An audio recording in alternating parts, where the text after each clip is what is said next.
being a real highlight for my experience as a mythologist, and in another community that's not particularly focused on the psychological approach to myth. As you said, I come from a community that is more focused on this background. And if anybody from my community or from that community decided to participate, they might find that what I'm going through today is not a stale introduction, because I think the way this is introduced has gotten to be a little bit repetitive. I've got a new way of introducing it to some extent, but it is an introduction, and this is designed for people that may be mythologists but aren't particularly familiar with this approach. So it's about introducing why to take this approach, and if there are ever any later opportunities, then we can go deeper and deeper into the value and opportunities that come from this approach. So I'll just get started, and we'll take it from there. I planned a little bit of time at the end for conversation. I hope we'll get to do that. And obviously, you see my website at the bottom. I'm more than happy to participate in conversation with anybody who's joined today. So the real kind of oopsie, looks like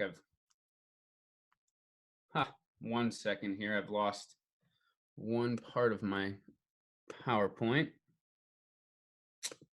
Oh no, you know what? I've just deleted it. Okay, well, we'll have to go straight into it. We start with projection. Projection is all about the way that we see our inner realities in an outer reality. So we can see an experience we have projected out into the world. So it's funny, this is exactly where I planned to start, and exactly the notes I deleted. What a silly thing. Well, let me say, let me just go on to our next slide, which is where I picked up my notes. So Forrest Gump gets us to project the wear and tear of our life onto our shoes. One of my favorite lines from J.R.R. Tolkien, who's one of the great mythologists of all time, Tolkien talks about how growing old can feel like you've become too little jam spread over too much bread. So if you can see that, if you can see yourself in the overspreading of jam across too much bread, or if you can see your life in these broken down shoes, then what you're doing is you're projecting an inner experience onto something in the sensory world. And this is one of the core starting places of making sense of why we take a psychological approach to myth. So to get to this conversation about the relationship between myth, dream, and psyche, projection is just where we have to start. The depth psychological approach to myth is built around this reality of projection. We're doing it all the time, whether we're thinking about it or not. So the next question is, what governs our projection? What defines why we project which inner experience onto which outer realities? Why do we see, for example, death in the harvest and birth in the sunrise? Projection is governed by mimetics. The ability to project inner experience onto something in the world is dependent on the alignment of that experience with the world. So they have to share some kind of shape. So for example, some of you probably know the story of how Siddhartha wasn't allowed to watch the planting of crops before he reached a certain age. This is because of how easy it is to project human sexuality. So in the plow's separation of the earth and the planting of the seed, we see the sexual penetration of a woman and her impregnation. The key here is that the human sexuality is projected onto the planting of crops based on their mimetic relationship or their sharing of some kind of pattern. So if I say I feel stormy or dark or sunny, it's because on some deep level, I recognize a similarity between the storm and how I feel when I'm stormy. So the mythologist I really connect with on this is Percy Shelley. Of course, the husband of Mary Shelley, who wrote Frankenstein. The two of them together are some of the big founders and inspirers of the Romanticism movement. And some look at, Mary Shelley as the founder of science fiction, and Percy Shelley as a voice that would lead to and be part of the emergence of democracy and around the world, and the coming down of kings and this kind of thing. But anyway, what Percy Shelley is saying, he wrote a play called Prometheus Unbound, and before it began, he gives a monologue. And in that monologue, he explains that he's using a technique that he sees in Shakespeare and in Dante, but that he doesn't otherwise see in use in his time. And he believed that the great Greek poets were using this technique, but that it had been lost. He calls it mimesis, and it's all about using the imagery that relates to a psychological experience to trigger that psychological experience in the audience. So for example, I'm going to ask you to imagine something. Imagine a flower beginning to blossom. Then imagine a rubber band wrapped around that flower, keeping it from blossoming. Can you feel that? Have you ever felt that way? Have you ever felt like you wanted to grow, but that there was something restricting your growth? And can you see that feeling in a flower that's not being allowed to grow by a rubber band? What Percy Shelley is saying is that instead of, as a poet, instead of directly referring to your sense of restriction and bringing that up overtly, he knows that if he describes the bound flower, you will project your psyche, your experience into that flower. You will feel that feeling. And so the poet can orchestrate inner experience by presenting imagery that mimes your inner experience. So, and he knows that when he does present this imagery, you will project yourself into it. You'll project the part of your inner experience that resonates with that imagery onto that imagery. And so again, the main focus here is on the translation of inner experience, of psychological experience, onto the outer world, or even a dream world, onto a sensory world. So we're projecting our inner experience, inner world, onto the world and its poetic representations. So mimetics of metaphor extend to psyche. And what I mean, so what I want to point out is that we can project the same inner experience onto different external imagery. And that's where the rich texture of metaphor starts to come through. So for example, I might project my own tendency to hide how I really feel when I see a performer wearing a mask, right? So I see my own kind of masking of my own feelings with, a polite hello, right? I can see that when I see a performer wearing a mask. But I might also project that same tendency to hide myself behind a surface when I see a chameleon change its skin color, or when I see a sad clown putting on smiling makeup, or maybe just when I see Facebook pictures that are used to put forward an image of the self that isn't really the whole picture. And so now all of a sudden we're seeing multiple opportunities to project the same feeling. And now all of a sudden I'm seeing a connection between these images and these opportunities to project. And I can see that the chameleon's skin is like the performer's mask, is like a Facebook picture. They're all examples of a surface self that doesn't represent everything below.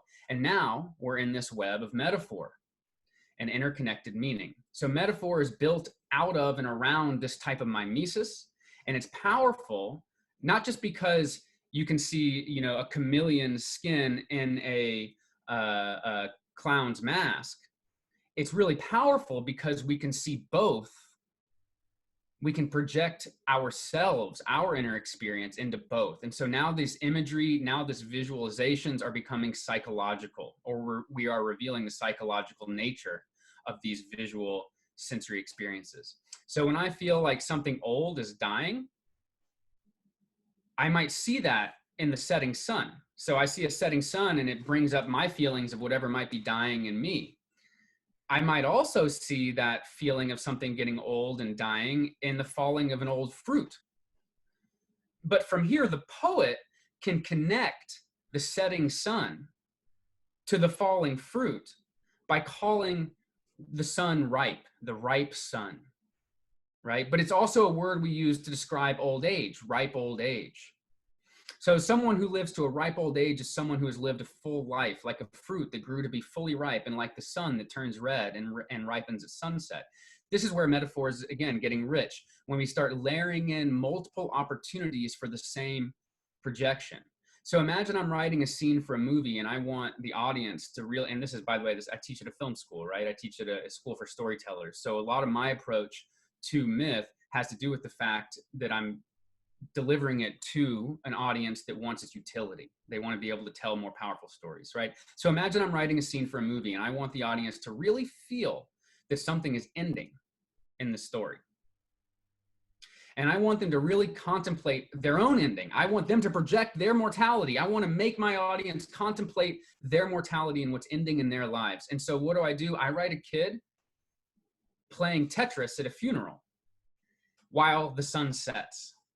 He loses the game of Tetris and it says on the screen, game over. And the ending of the game is then miming the ending of the day with sunset and the ending of the life with burial. And so the audience can project their own experience of ending not only onto any of these images, but onto all of them. And so by layering these images that offer the same opportunity for projection, I am enriching and deepening and thickening and strengthening the opportunity for projection in this scene. So this kind of mimetic and metaphorical layering is often what defines symbol. So for example, in ancient Greece and all over the world, the womb of a woman is associated with a vessel. Pandora, the first mother of humans, is created by a potter.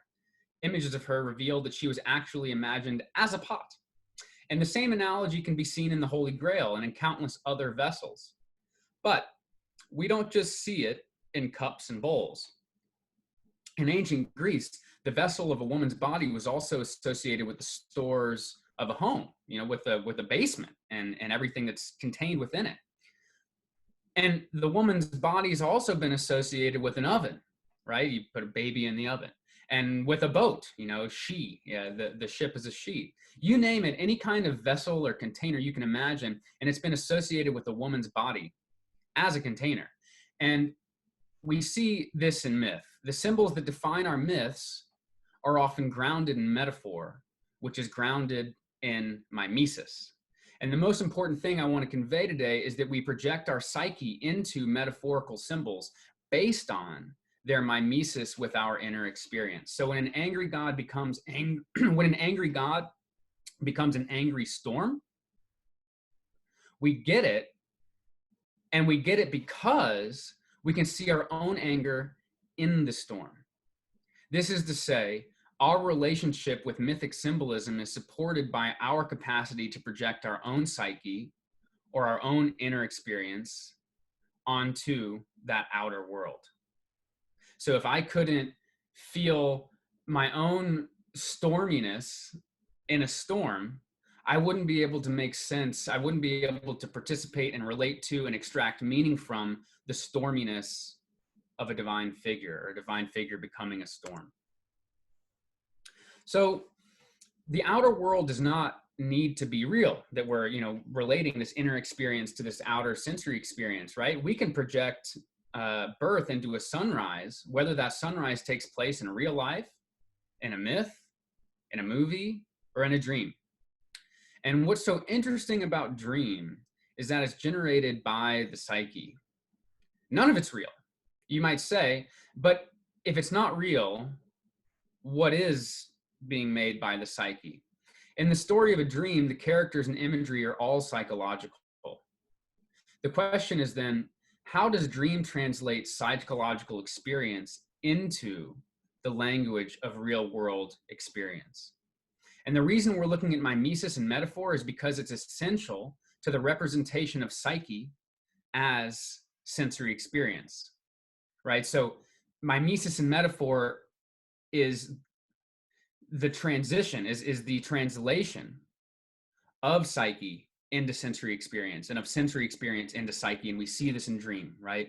Dream is translating psyche into sensory experience and sensory experience into psyche. And what is at the center of that translation? Mimesis and metaphor. So the other thing that happens when we look at dreams is that we see the story of a dream is taking place within a singular psyche. It's all in one head. So this means every character and every challenge represents something in the dreamer's psyche.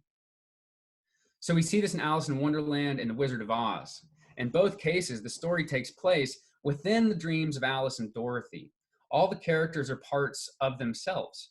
Every challenge they face in Oz or Wonderland represents a challenge they face in real life, right? So their psyche is translating the challenges of their world, their psychological experience that they're encountering in their real world. They're translating that psychological experience and what they need to heal that psychological situation. They're translating it into a scenario, into their dreams, so that they can work through themselves by working through their dreams.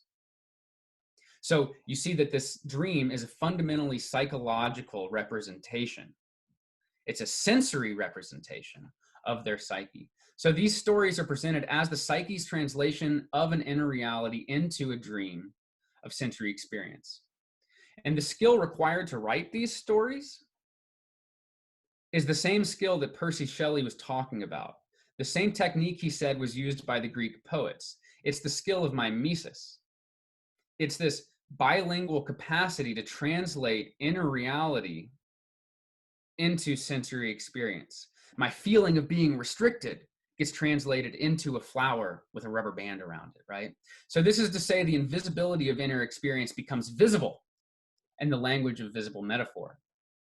And this language is dependent on mimesis, which elicits projection and grounds our symbolism. And so this is why we study dream to study myth. This is why we consider a depth psychological approach to mythological studies. It's about cultivating a relationship with the symbolic language of mythology by cultivating an understanding of how the psyche uses and interprets this language to create dreams. That was too much sentence. Let me say it again. It's about cultivating a relationship with the symbolic language of myth by cultivating an understanding of how the psyche uses and interprets this symbolic language we know in myth. It uses and interprets the same language in dream. And so by studying the translation of psyche into dream, we develop a fluency in the symbolic language of myth. This helps us understand the wisdom and meaning a myth is trying to convey. The idea is that by learning to better interpret our dreams, we come to better interpret myth because they're using a common language of symbolism, which is grounded in metaphor, which is governed by mimesis. And again, mimesis is likeness. So part of the encouragement for taking this approach is the recurring representation of the world as a divine dream. Vishnu dreams the world. And in Australia, for example, the Aborigine recognize life as a kind of dream time. So to the extent myths represent the world as dream, one might consider this interpretation of dream as a reasonable way to interpret the world, to interpret myth, or potentially to interpret the mind of God. This notion of the world as God's mind is popular around the world and across time.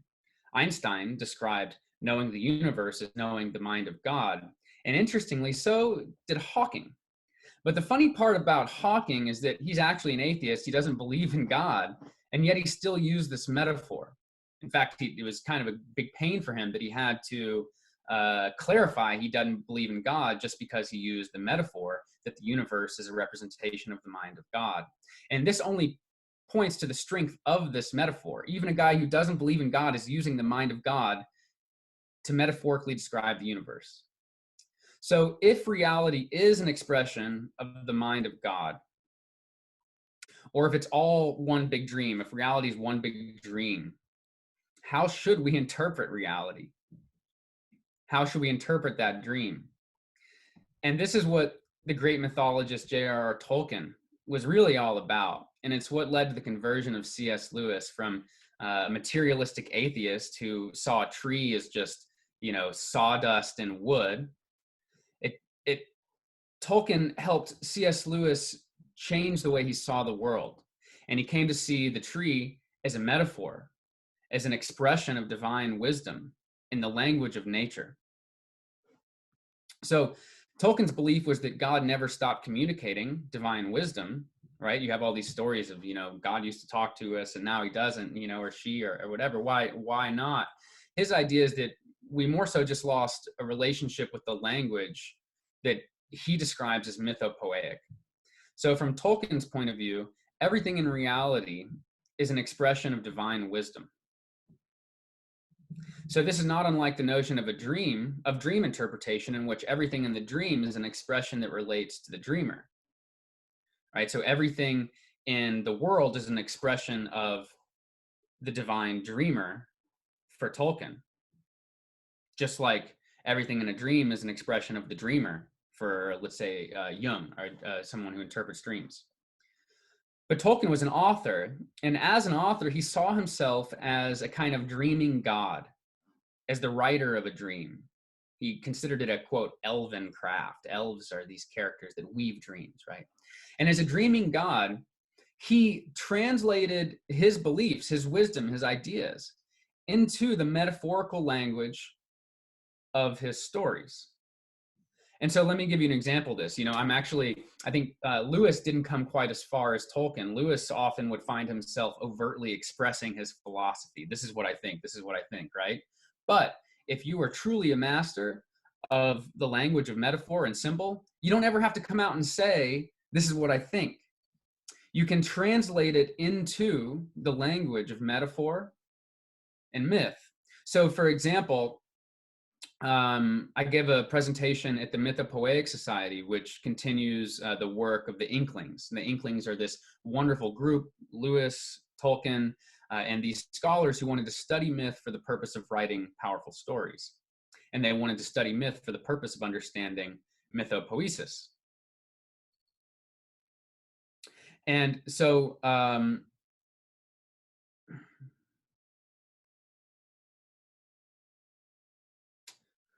me make sure I'm saying what I mean to say about this.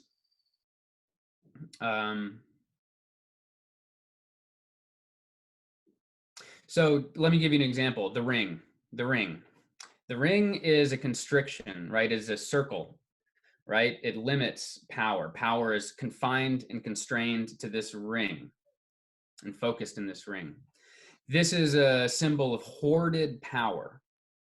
Okay, this visualization, this visual metaphor, this visual representation of his belief, of his wisdom, that hoarding is bad and hoarding is a bad value. You see this in the dragon that hoards the gold. And you see this in the mountain, the volcano in Lord of the Rings.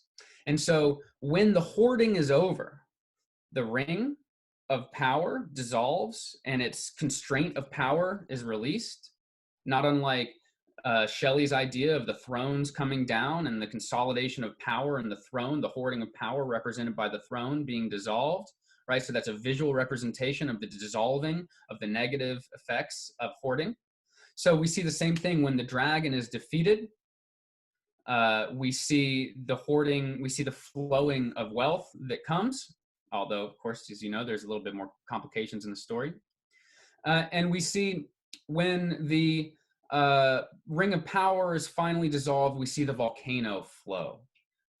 So you see that at the end of The Hobbit is the dragon coming out of a mountain and breathing fire, just like at the end of Lord of the Rings is a volcano breaking the mountain, breathing fire. You see that they both end with the same experience of the mountain erupting, breaking, breathing fire, flowing, and what was hoarded in the mountain now flows. So what you're seeing is he never has to actually express his belief that hoarding is bad and that hoarding is selfish. He builds this into the whole structure of the dream that he writes. And this is part of the profundity of studying myth as a dream, because it empowers you to write a dream as a myth. And I want to leave us with plenty of time to converse, and we don't have to take the whole hour. This is a lot of stuff to throw at you, right away, So I really want to go ahead and conclude and just kind of simplify and restate the main thing I want to introduce today. We project our psyche into sensory experience. These projections are based on mimetic similarities between inner psychological experience and the sensory world. And this is where we see the resistance to our growth in the rubber band resisting the growth of a flower, or when Alice's growth is resisted by the ceiling. We all know this metaphor, right? The ceiling. We hit a glass ceiling. We can't grow beyond a ceiling. And now we're projecting our inner psychological experience onto a real world sensory experience. And it can become, through its mimesis, it becomes metaphor, It becomes capable of serving as a symbol. And so we get to better understand a relationship with symbolism and how it works with the language of myth, with the language of dream, by more deeply investigating the way that our psyche translates into sensory experience and the way that sensory experience translates into psyche. And dream is right in the middle of that. Dream is when our psyche is doing its own translation, its own storytelling, where it's translating its psychological experience, it's projecting it out into a dream that it creates. So the idea is that we can develop a better relationship with metaphor and the way meaning translates between psyche and sensory experience if we look really close at dream. We do this because dreams are entirely psychological, but they're always in the language of experience. To study dream is to study the translation of psyche into experience. And when we study dream, what we're often looking at is what it symbolizes, is what its images and characters symbolize. And this brings us to why we study dream, to study myth. By cultivating an ability to interpret dream and the translation of psyche into symbol, we cultivate a relationship with symbol that helps us interpret myth. And insofar as our myths present reality as dream, I'll leave us with a thought that learning to interpret the language of dream might actually even help us to interpret the language of God, the language of the divine dream, which of course gets transcribed in our myths. And, I'm happy to share some more thoughts and some more history and context, but I want to stop there and see how you guys feel and are responding to this. Maybe I won't step any deeper if, depending on how the steps are going. But that's what I've prepared, and I hope we can have a great conversation from here.